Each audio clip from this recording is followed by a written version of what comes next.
세상 사람들이 좋아하는 말 가운데 하나가 비법입니다. 비법이란 효능이 뛰어나서 다른 사람들이 모르게 꼭꼭 숨겨놓은 기술이나 방법을 일컫습니다. 비법이 오래되면 신비감까지 더해져 상품의 가치가 훨씬 높아집니다. 그래서 전통 비법, 원조 비법이란 말도 등장합니다. 비법에 있어서는 불교도 예의가 아닙니다. 비법을 전수하는 것이 법통처럼 인식되기도 하고 심지어 비법만 가지고 하나의 종파를 세운 티벳밀교도 있으니까요. 비법은 시다르타의 성불 과정에도 적용됩니다. 왜냐하면 시다르타는 기존에 없던 수행법으로 깨달음을 얻게 되니 말입니다. 만일 시다르타에게 비법이 없었다면 사람들은 그의 가르침을 싱겁게 생각할 테고 그만큼 불교의 전파력은 떨어졌을 것입니다. 그렇다면 시다르타의 비법은 뭘까요? 불교에서는 그것을 중도라고 부릅니다. 중도의 구성 성분은 팔정도나 연기로 이루어졌고 이런 비법으로 깨달으면 그 경지도 어마어마하다고 합니다. 그래서 무상정등각이란 단어가 나오고 그 내용은 절대의 반야와 열반의 적정 그리고 해탈의 무주로 채워지게 됩니다. 이쯤 되니 붓다는 천상천하이와 독존이 되어 경배의 대상으로 우뚝 서게 됩니다. 이처럼 비법은 수행과 깨달음을 멋지게 포장하여 상품의 가치를 극대화합니다.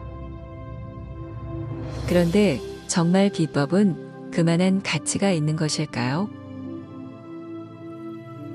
미안한 말이지만 깨달음에 비법이 들어가면 한낱 짝퉁이 되고 맙니다.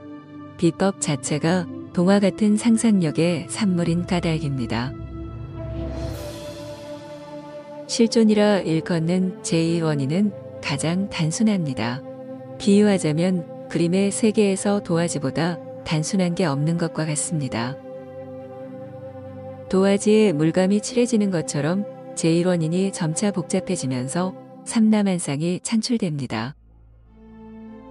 따라서 붓다의 깨달음은 마치 도화지처럼 가장 단순해야 하고 그 수행법 역시 그래야만 합니다.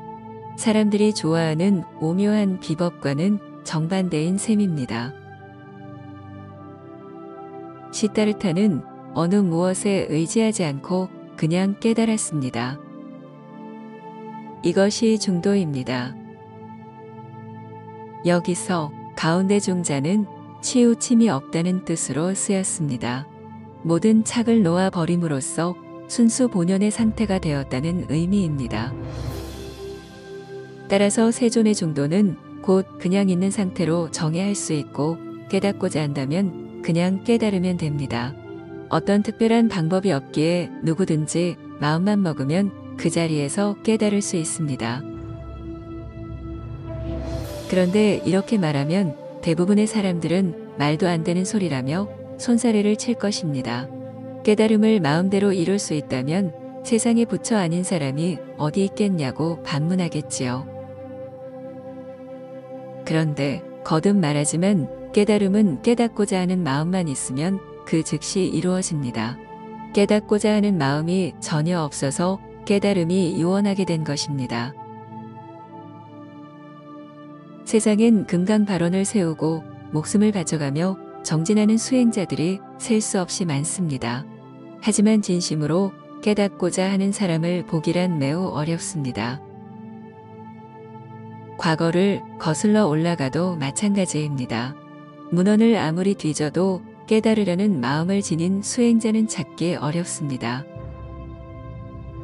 이것은 결코 과장된 얘기가 아닙니다.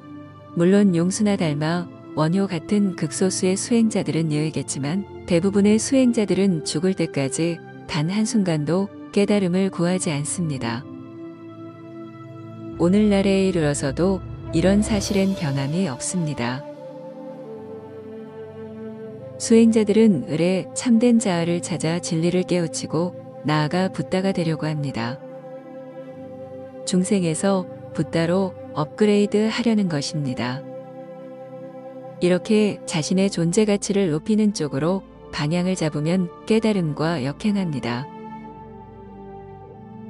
2018년 6월에 독일의 마나임 대학, 훔볼트 대학, 하이델베르그 대학과 영국의 사우샘프턴 대학의 연구진들이 공동으로 발표한 논문이 화제가 되었습니다. 그들은 요가나 명상 같은 마음 수행을 한 수행자들을 대상으로 조사했는데 공통적으로 에고가 커진 것으로 나왔습니다. 마음 수행을 할수록 자기 고양감이 증대한다는 연구 결과는 수행자들에게 충격과 더불어 강한 의혹을 불러일으켰습니다. 절밥 20년이면 괴물이 된다는 얘기가 논문으로 가시화된 것입니다. 잘 생각해 보십시오. 진리를 깨우쳐 붓다가 되려는 발언이 깨닫고자 하는 마음일까요? 그건 그냥 적자생존의 원리에 따라 남보다 우위를 점하려는 아상의 발로일 뿐입니다. 생각이란 건 착을 먹고 생존하는데 수행자의 구미에 맞춰 붓다라는 착을 미끼로 걸은 것입니다. 진리, 깨달음, 붓다 같은 미끼에 달싹 붙어서 평생을 정신없이 헤매다 허송세월만 보내는 것이지요. 불경의 온갖 이론과 수행, 그리고 붓다의 환상에 홀려 상상 속의 함몰한 모습은 낚시 바늘에 걸려 허둥대는 물고기와 다를 바 없습니다. 요컨대 깨닫고자 하는 마음은 가장 단순한 상태에서 가장 보편적인 구조를 이해하려는 가장 순수한 마음입니다. 그래서 비법만 없는 것이 아니라 구체적인 방법도 없습니다. 방법이 없는 것이 방법이고 그래서 불법을 가리켜 법이 아닌 법이라 하는 것입니다. 이런 이유로 누구나 깨닫고자 하는 마음이 생기면 그 순간 깨달음은 그냥 열립니다. 왜냐하면 당신 자체가 깨달음이며 붓다이기 때문입니다. 당신은 아직도 비법을 찾고 있지는 않나요?